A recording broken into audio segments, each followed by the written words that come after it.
বন্ধুরা, সবুজের রান্নাঘরে আজকের সম্পূর্ণ নতুন একটা রেসিপি নিয়ে আমি উপস্থিত হয়েছি। আজকের বানিয়েছিলাম চিকেন শাহি মালাই চপ।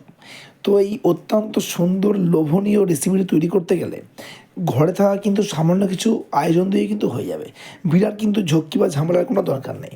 বাড়িতে হঠাৎ করে কোনো লোকজন চলে এলে খাওয়ান লুচি, পরোটা, লাচ্চার সঙ্গে ভীষণ ভালো ফ্রায়েড রাইস বা পোলাও বা ভাতের সঙ্গেও দারুণ জমে যাবে। তো আজকে শীতের সন্ধ্যায় হঠাৎ করে কিন্তু রেসিপিটা বানিয়ে ফেলেছিলাম। সম্পূর্ণ আমার মস্তিষ্ক প্রসূত এই রেসিপি। ফলো করুন, স্কিপ না করে সম্পূর্ণ ভিডিও দেখুন। তো বন্ধুরা, প্রথম নিয়েছিলাম বোনলেস চিকেন 500 গ্রাম মতো। সেটা একটু টুকরো টুকরো কেটে নিয়েছিলাম।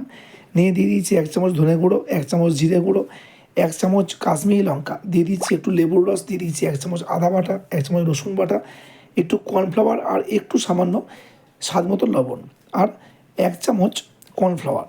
খুব ভালো করে এটা মেখে নিয়েছি। মেখে নেওয়ার পরে মিক্সিতে এটা পেস্ট করে নিয়েছি। পেস্ট করে হাতে একটু তেল মেখে নিয়ে আমি একটা শেপ দিয়ে নিয়েছি। আপনারা পছন্দ মতো আপনাদের শেপ দিতে পারেন, গোলাকার শেপ দিতে পারেন বা চৌকোনা বা বরফির মতো। আমি আমার মতো একটা শেপ দিয়ে নিয়েছি এটা। এই শেপে করে নিয়ে এটা পরপর আমি সাজিয়ে রেখে দেবো। ঠিক এইভাবে আমাদের রেডি হয়ে গেল সম্পূর্ণ আমাদের মালাই চপগুলো। তারপরে ফ্রাইং প্যানে লো টু মিডিয়াম ফ্লেমে সাদা তেল কিন্তু হিট করে নিয়ে ভেজে নেব।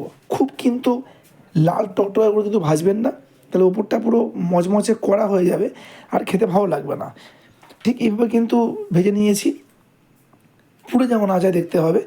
তারপরে ফ্রাইং প্যানে সাদা তেল নিয়ে নিয়েছি, দিয়ে দিয়েছি এতে কুচিয়ে রাখা পেঁয়াজ, দিয়ে দিচ্ছি রসুন গোটা গোটাই দিয়েছি আদা টুকরো করে, দিয়ে দিয়েছি কাঁচা লঙ্কা, একটু কাজু আর কিশমিশ। খুব ভালো করে তেলে ফ্রাই করে নিয়ে এটা মিক্সিতে খুব ভালো করে আমি বেটে নিয়েছি। এটা সাদা মতো হোয়াইট পেস্ট হয়ে গেছে। আর একটু রিফাইন তেল নিয়ে নিয়েছি, দিয়ে দিয়েছি গোটা গরম মশলা ফোড়ন, তারপরে পেস্টটা দিয়ে দিয়েছি। পেস্টটা দিয়ে খুব ভালো করে ক্রমাগত নাড়তেই থাকবো যতক্ষণ না তেলটা বেরিয়ে আসে। তেলটা যেই উপরে উঠে আসবে তারপর দিয়ে দেবো 1 চামচ জিরে গুঁড়ো, 1 চামচ ধনে গুঁড়ো, দিয়ে দেবো পরিমাণ মতো নুন। যেহেতু আগে আমরা নুন ব্যবহার করেছি চপটা ভাজার সময়, তাই নুনটা কিন্তু হিসাব করে দেবেন। দিয়ে দেবো একটু গোলমরিচের গুঁড়ো। এটা দিয়ে খুব ভালো করে নাড়াচাড়া করতে করতে দিয়ে দেবো ফেটিয়ে রাখা ফ্রেশ ক্রিম। ফ্রেশ ক্রিম দিয়ে দিয়েছি 4 চামচ মতো, আর দিয়ে দিয়েছি ছোটো বাটির 1 বাটি টক দই। এটাও কিন্তু জল ঝরিয়ে ফেটিয়ে রেখেছিলাম।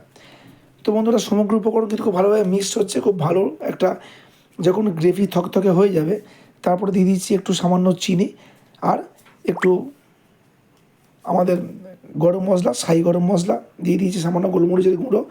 খুব ভালো করে ফুটছে যখন টকবক করে দিয়ে দিয়েছি আমাদের মালাই চপগুলো। দেখুন কি লোভনীয় লাগছে। এটা খেতে যে এত সুন্দর ভালো হয়েছিল, না খেলে কিন্তু ভাবতেই পারবেন না যেটা কী কোয়ালিটি, কী স্বাদ এটা হয়েছিল। তো বন্ধুরা, সব কিন্তু অলরেডি কমপ্লিট আমাদের কিন্তু হয়ে গিয়েছে। খুব সামান্য জল দিয়ে দিয়েছি, গ্রেভিটা টকবক করে ফুটছে। একটু সামান্য ফুটতে দিতে হবে যাতে এই গ্রেভিটার মানে সমস্ত মশলাগুলো মালাই চপের মধ্যে ঢুকে যায়। তো আমাদের রেডি হয়ে গেছে কিন্তু আমাদের চিকেন শাহি মালাই চপ। দেখুন কি লোভনীয় দেখতে লাগছে। এটা পরিবারের সবাই খেয়ে আজকে খুব প্রশংসা করেছিল। তো অবশ্যই বাড়িতে বানান। আমার চ্যানেল লাইক করুন, সাবস্ক্রাইব করুন, কমেন্ট করুন, আমাকে আরও ভিডিও দিতে উৎসাহিত করুন।